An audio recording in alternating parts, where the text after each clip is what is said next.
Hello and welcome to Chadify, everyone. In this video, we'll be analyzing 3 new individuals who purchased my facial analysis Looksmaxxing suggestions and chatification service off my website, chadify.me. This is a private service by default, meaning if you purchase it, you're not going to automatically end up on a video. So I would like to take a second to thank these 3 individuals for allowing me to showcase the results here and to support the channel Chadify. I am not a medical professional or licensed practitioner. This is purely my own opinion on these matters. I will be employing a mathematical rating criterion that I developed which goes over 99 attributes of the face, as well as all the different minutiae and details. Many different features have many right or wrong answers, depending on the individual context of the face. So here's face number 1, guys. He's 86 kilograms at 190 centimeters or 6'3". Angle view, side view, another angle, another side view, and then an epic video here. In some ways, I prefer the video. It really gives context. You can see how his side profile does have immense facial harmony. And then, of course, a wink. Thank you. I appreciate it, face number 1. So face number 1 is part Polish and part German. So this explains his phenotype blend here, primarily being of the Nordid phenotype, which is a Scandinavian type, as well as the more Celtic type, which is more common in just Germany in general, and the British Isles. There's no doubt that he has Eastern European and other phenotypes present in differing levels of admixture, because these phenotypes are oversimplifications of an incredibly complex morphological biology aspect of humans. Of course, models are very helpful to simplify things down for analysis, hence why I use them. So, best features in order of importance, face number 1, let's get into it. First of all, he's excellent blue eye color. I mean, it totally suits him with a paler skin tone. It pops, it helps everything flow together. He has short eye-eyebrow distance, nearly always an excellent trait in men, and he has a prominent brow ridge. He has thick, luscious hair, albeit we could improve this further, and he has an excellent low hairline, which is squared off. There's no widow's peak, no temporal recession, and most of all, it's not overly feminized or rounded off. Moving on, he has excellent straight white teeth, and he has relatively equal thirds of his facial width. I mean, you could make the argument there's some protrusion going on here, but I reckon with literally like 5 pounds of fat loss, not even, just like a day where he restricts sodium be enough for this to be perfectly straight. And then on top of this is the fact that some lens distortion is at play here. Ultimately, I think this is a strong feature in his case. Face number 1 has an ideal chin philtrum ratio of 2.4 chin length relative to 1 philtrum length. And he has an excellent chin projection in profile. So he's an excellent mental labial angle of 116.2 degrees, meaning that his chin projects out quite a bit. I think this looks really good in his case. I don't think it's excessive or anything. I think it really flows with the facial harmony, because there's certain features I would say for face number 1 that aren't fully angularized yet. And so this provides some angularity to maybe a somewhat soft face currently. Going even deeper, the lip philtrum contour angle, which is this one right here, 208 degrees, means it's concave. It has a beautiful swoop, which is just simply ideal from a facial attractiveness perspective in pretty much global populations. Moving on, he has excellent mandible growth. His menton exceeds his nasion, which is the point right in here. This means that he is just pretty good mandible growth in general forward. And he has a forward grown maxilla on top of that. So he's good forward growth of his face overall. And finally, he has an ideal eye ratio of 3.1 width to 1 height. On to the flaws. Face number 1, let's do it. So unfortunately, face number 1 does have a lot of skin blemishes and acne, and this typically is a relatively big flaw in terms of facial attractiveness. Luckily, it is very much controllable. Secondly, face number 1 has wide set eyes with an ES ratio of 0.5. Now, this will be affected slightly by lens distortion when you take a picture from a cell phone. It's a little bit difficult without using a tripod, and then if you use a tripod, the quality can be worse if you don't have a very good phone, so it's a bit of a trade-off here. But what I would say is even with incredible, super far back, high millimeter lens, he's still going to score a bit higher on this trait. But I don't think it's a major flaw. I think it still affects his facial attractiveness, but I don't think it's going to be like the end-all be-all. Thirdly, he does have a highly compact mid-face, which is partly connected to the fact when you have wide set eyes that kind of happens because it's just a ratio. And he has light eyebrows and eyelashes. Now, there's some alleviance because his phenotypes aren't as dark in terms of skin tone and hair color, but I would say that improving this will have a considerable impact on him going forward. Additionally, his average facial leanness, I think if he were to lean down, he would look so incredible. In fact, I know it. Because his phenotypes allow for this to some degree, it's not really a huge flaw or anything, but I do think a slight tan will benefit face number 1. So guess face number 1's rating, guys, from my perspective, of course. Here is our pretty boy blend masculinity dimorphism scale. Boom, 6 out of 10, peaking from the blend perspective. The first Looksmaxxing strategy for face number 1 here is going to be Accutane. And this is because this flaw is really what's holding him back. If he were to fix this, I can guarantee he will end up in the 7 out of 10 area. Like, he simply is a very good looking guy, and he just has this slightly major flaw currently holding him back. So I personally could not get rid of my skin problems. I ate healthy my entire life, running, cardio, every single possible thing. But the problem is, when you're burning a lot of calories, you need to eat a lot of quantity in food, and there's oils in food, and when you have oily skin, this can happen. So personally, I used Accutane. It worked really well. Obviously, you need to talk to your dermatologist. There might be specific scenarios where it isn't the right thing for you, but this was my experience with the treatment. Additionally, fitness. Face number 1 has so much potential here. He's got to thicken his neck. From that side view there, it simply is too thin. And I know he's arcing over his head to take the photo, meaning that it looks a little thinner than it does in reality. But come on, like, from the front, from the side, this can be improved and this will be more attractive. Also, losing a bit of weight, or at least gaining more muscle and recompositioning his physique and his leanness of his body and face would have such a tremendous impact on his appearance. And then self-tanning products, not exposure to the sun. Don't give yourself sun damage, that's not good. And of course, there's nothing wrong with being pale, but I just think that maybe using some tanning lotions, or not even that much, like, you don't even need to do this, but I'm just thinking a slight tan could make face number 1 look that much more attractive. And then eyebrows and eyelash enhancement, it could be various techniques. Microblading, eyebrow serums, kind of like rapid brow, can boost the growth of hair in a region. Even minoxidil can be used in the eyebrows, but I kind of refrain from that in case you have a predisposition to unibrow growth. Be careful with that one. Castor oil is also good. I use it and I've experienced some benefits there. Even on eyelashes too, you can apply that. Sleep hygiene to get rid of some of the bags underneath his eyes that are relatively minimal. And then hairstyle, increasing the volume, growing it out longer, potentially getting a perm. There's so many different products you can use to thicken your hair and it always looks better. Time to Chadify face number 1. Let's bring him up to the A+ level of attractiveness. With infinite budget comes infinite possibilities.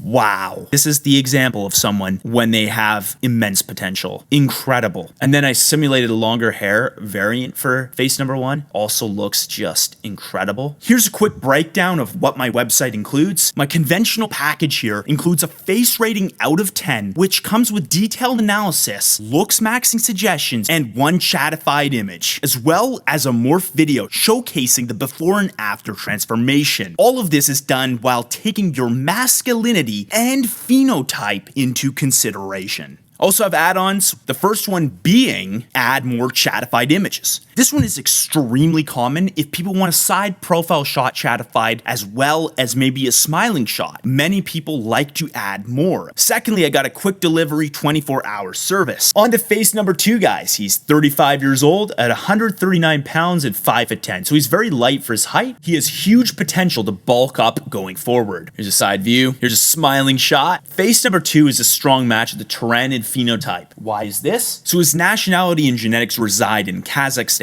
This phenotype spans across all those regions. To be fair, the Tyrannid phenotype is an oversimplification of a vast geographic area. In fact, many people from Kazakhstan are a blend of the Tyrannid phenotype and the Tungid phenotype, which is more notable in Mongolia. So there are some things going on here. To illustrate, our phenotype-based application functions by aligning individuals with multiple phenotypes at varying percentages. This is because most people on this planet are mixed and contain multiple different phenotypes. And what makes this analysis unique is that the ranges for specific traits dynamically adjust as these percentages are modified.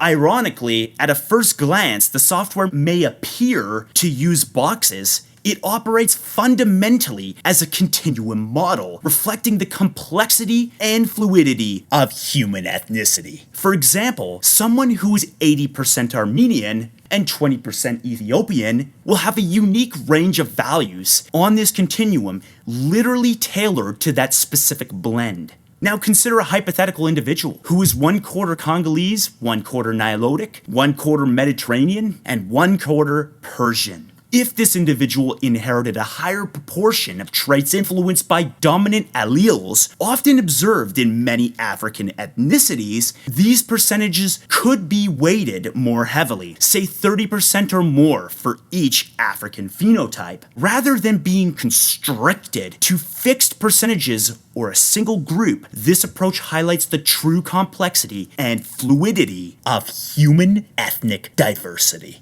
My software is specifically designed to embrace this diversity, dynamically adapting to reflect the rich and nuanced reality of human variation. So best features in order of importance, face number 2, let's get into this. First of all, he has an incredibly prominent brow ridge. I mean, this was something that I had to basically announce immediately. It just sticks out to me, and I think it really does work for him, and it is a key distinction between the Tungid phenotype of East Asia and the Tyrannid phenotype of more Central Asia. That's the thing, guys, is that the Tyrannid phenotype typically does have Mongolian folding to some degree, but they also have a lot of features reminiscent or prevalent in the Middle East, one of those being a prominent brow ridge. He has excellent lip size, which also works really well for his ethnicity, and he has tight hyoid skin while being facially lean. Face number 2 has a straight mandible structure, and he has a relatively monolid eye shape, which benefits him because of his phenotype. Face number 2 is minimal upper eyelid exposure, and he has a youthful facial appearance. Face number 2 is a compact mid-face of 1.02 height to 1 width, and he has deep set eyes. He has positive canthal brow tilt. His canthal tilt is 10 degrees in the left eye and 9 in the right. This is going to vary to some degree if you're smiling or which photo, but it just looks so good. This might actually classify as moderate in other phenotypes, but for face number 2 being of the Tyrannid phenotype, this distance is actually considered short. Very good. And he's an ideal eye ratio. Now let's dive into his lip assessments here, and I'm going to show this directly using my incredible software that I've developed. First of all, I would like to brush on one small thing. His forehead inclination angle is 36 degrees. You could call this forehead inclination, you call it brow inclination, there's a lot of different names for it, but it's the way that it slopes back. And having a prominent brow ridge doesn't always correspond directly with this, meaning you could have like a brow that comes out, but it goes straight up and it's very round. In his case, it's very masculinized, going back. Again, this is a key distinction between the Stans and East Asian areas, because they typically do have a bit more brow ridge and a bit more forehead inclination. And in his case, it's very substantial.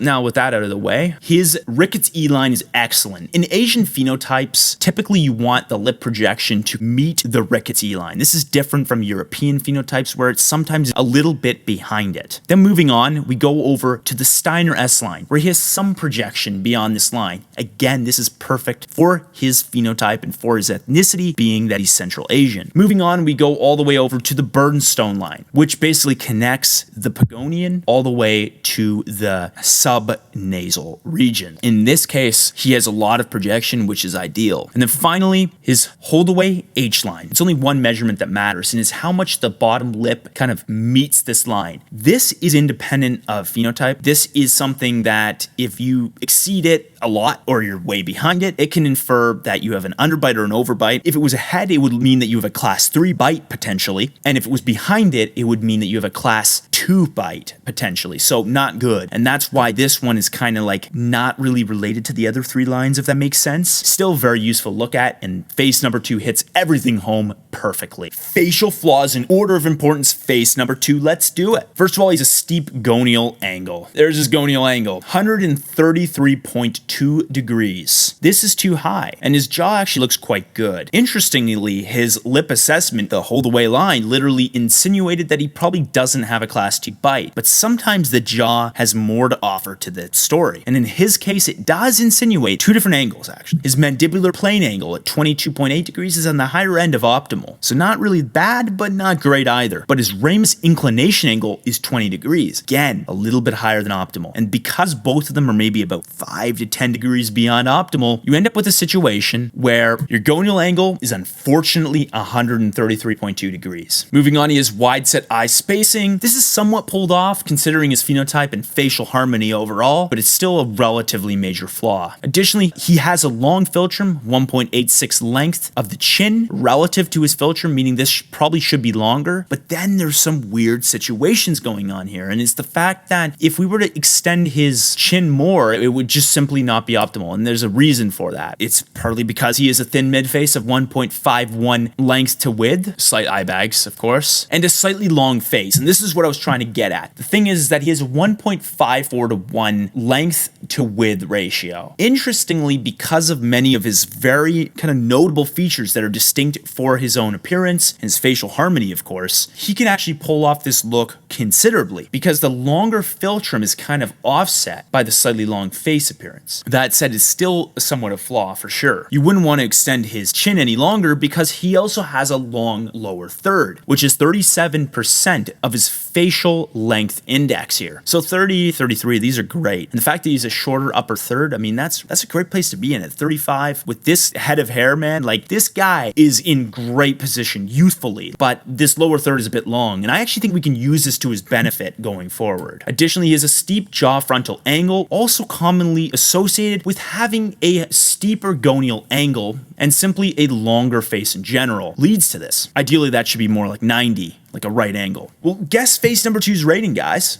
Boom, 6 out of 10, peaking from the blend perspective. Gotta remember, guys, he's 35 years old. Probably 10 years ago, he would have peaked from the pretty boy area simply because he has a lot of that dimorphism going on. But as he's gotten older, certain features have become more pronounced. And I think he has a longer face, and longer faces typically can be more masculine. So he's got a lot that is on the pretty side of the dimorphic spectrum, and he also has some that are on the more masculine side, meaning that he ends up peaking right in the middle. It's confusing because I feel like he can take two different paths here. One path is he maintains this exact hairstyle that he has right now, but he adds a crap ton of volume using volcanic dry ash and different methods, or he can grow it out longer. And so we'll see in his chatification what I mean through that. Grooming, although he has balanced dimorphism, I do think in theory he could improve his attractiveness growing a beard or something like that. Unless the guy's taking minoxidil or something, he's not going to have the potential to grow a beard. So it's probably overrated in his case. Fitness, he has a significant potential for improvement, being 5'10", but only like 140 pounds practically. Like this is too light. And I look at the guy's frame, not only does he look very tall, he's got long legs, he's got a lean body. I don't know if he has a gut underneath here, but it would be very minimal if that. You can just tell that when you have this ectomorphic build, sometimes putting on muscle actually looks incredible because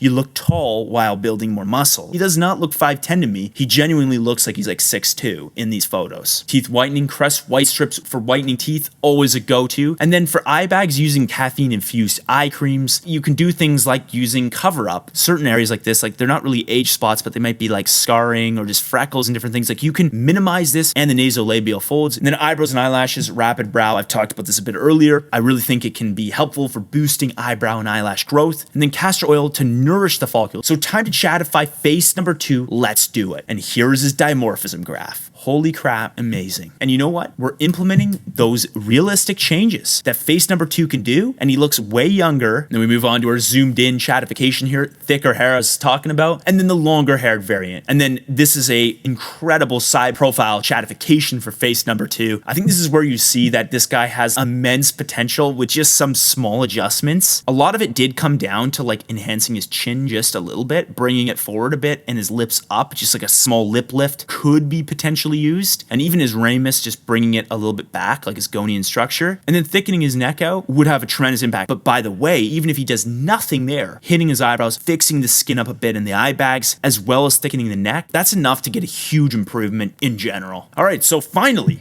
face number 3, guys. He's 75 kilograms, 160 pounds at 178 centimeters or 5'10". Here's a side view profile, and then here's another front view. And he is a clear-cut example of the Indian phenotype, the fairer complexion of the Indian subcontinent. And he definitely has quite a bit of resemblance to it. So, best features in order of importance, guys. Face number 3, let's do it. Excellent hairline and hair follicle count. Guess what? All 3 people today had amazing hairlines, amazing texture, thickness, all that good stuff. Additionally, he's minimal hyoid fat and sag. He's very very facially lean, and he has an ideal chin philtrum ratio, 2.16 chin length to 1 philtrum length. Moving on, he's an excellent chin profile, has a nice swoop there, and he has squinty eye proportions of 3.6 width to 1 height. The Indid phenotype does typically benefit from a slightly more hunter eye, squinty eye appearance, despite having bigger eyes in general. Kind of a catch-22. You might think, oh, bigger eyes. Well, what the heck? Why would squinty be good? It's actually in the width perspective, having it more squinty in the width perspective, but having big irises, big pupils, big eye structures are beneficial for Indid, so it's a bit of a kind of confusing one there. He's minimal upper eyelid exposure, and he has thick eyebrows and eyelashes. Well, that was a cool one.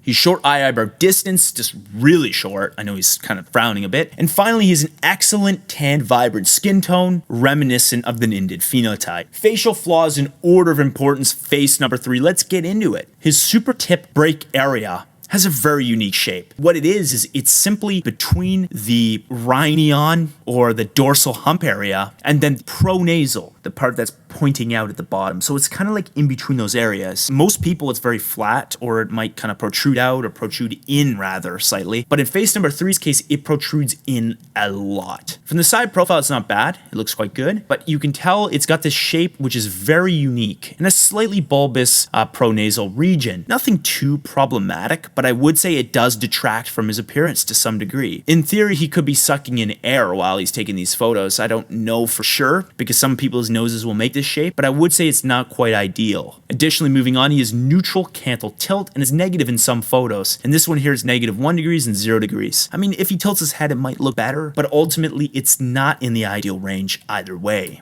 He has slight protrusion of his middle third. This could be enhanced further going forward. And he has a neutral eyebrow eye orbital vector. Directly using my software here, we can literally measure this line here. And it uses the Frankfurt plane to project a 90-degree angle to kind of figure out the relationship between the pupil here, or the eye orbital, and then the bottom of the infraorbital rim. And whether the infraorbital rim region here is like surpassing or not surpassing his eye will determine what's going on with his eye orbital vector. So I said it's neutral. Technically, it's slightly negative. His eyes aren't seated back far enough in relation to his maxillary development and his eye infraorbital structure at the bottom here. And that's really all the flaws that face number 3 has. He's a pretty good looking guy. I mean, you could pick some other flaws or whatever out, but I don't think they're that considerable. So guess face number 3's rating, everybody.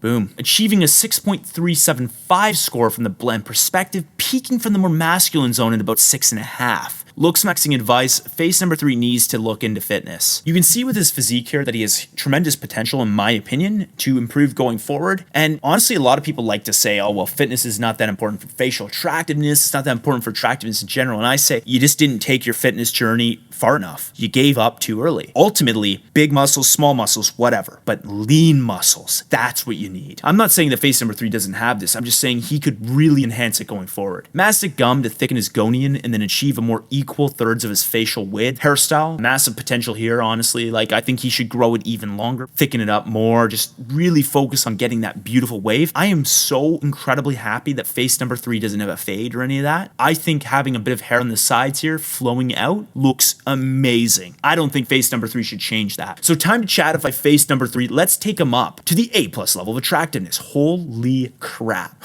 He looks like a model. And you can see how his dimorphism is sort of tilting a bit more to a more blended approach now. I'm simply kind of evening it out. Boom. And then the longer haired variant with some highlights. Has so much potential. I am so excited for the guy. I also think like a gold chain would look so good on this guy. You can just really see how the potential of these individuals is tremendous. I'm a big fan of long hair, and there is a hairstyle video coming soon, guys. I mean, a lot of you guys voted against the longer hairstyles for stereotypical Chad and the masculine and pretty boy. Anyways, thank you all for watching. Tell me if you enjoyed the video and what you'd like to see going forward, and I'll talk to you guys next time.